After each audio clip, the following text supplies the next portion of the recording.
C'est agréable de marcher au bord de l'eau. Je ne sais pas jusqu'où je vais me rendre. Il y en a au moins 10 km par là, puis un autre 10 km en direction opposée. C'est une belle journée, mais c'est quand même un peu froid pour se baigner. On est quand même fin novembre.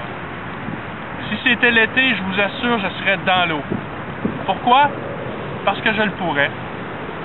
Ça paraît simpliste comme réponse, mais pas quand on habite Québec. Je ne suis pas à Québec présentement.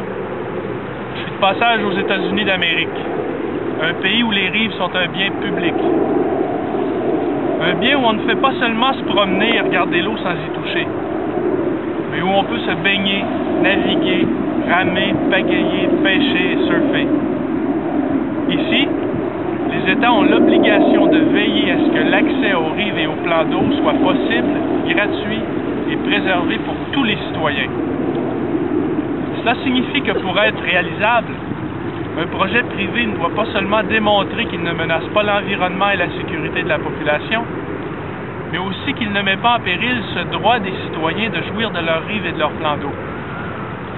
On parle ici d'un droit public fondamental, comparativement à d'autres endroits où on entend parfois parler du droit des entreprises de s'installer au site le plus opportun ou d'agrandir ses activités à même un plan d'eau public.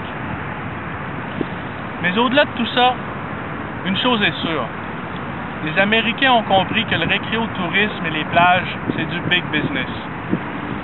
Au milieu des années 90, le corps des ingénieurs de l'armée a évalué qu'au site récréotouristique sous sa gestion, dont plusieurs plages, chaque visiteur dépensait en moyenne 64 $ pour chaque dollar investi en fonctionnement et en entretien.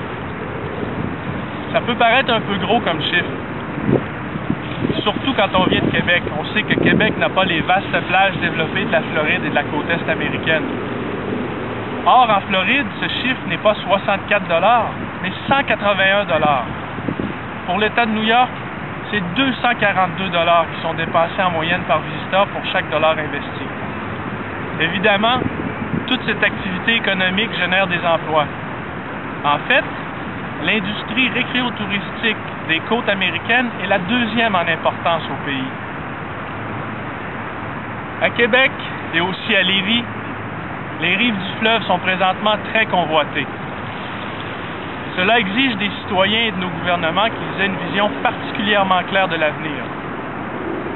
Bien que les endroits où on peut facilement et gratuitement mettre une chaloupe, un kayak ou même le gros orteil à l'eau soient encore rares à Québec, ça fait une quinzaine d'années qu'on dépense des centaines de millions pour gérer nos excréments de manière civilisée.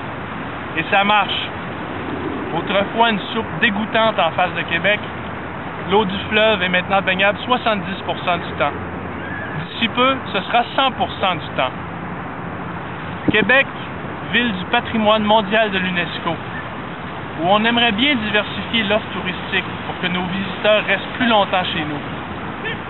Québec, ville de haute technologie et d'économie du savoir, où la qualité de vie devient un enjeu lorsque vient le temps d'attirer et de retenir des travailleurs et des chercheurs de calibre élevé et leurs familles. De quoi Québec a-t-elle le plus besoin? Davantage de transbordement maritime ou davantage d'accès dans et sur l'eau pour le bien de ses citoyens, ses visiteurs et son économie? Vous croyez que c'est un faux dilemme? Pas toujours. Derrière moi, c'est le lac Michigan. C'est vraiment admirable qu'une ville de la taille de Chicago ait réussi à garder, pour l'usage de sa population, sans distinction de classe ou de revenu, ce bien public liquide qui s'étend devant elle. Bon colloque.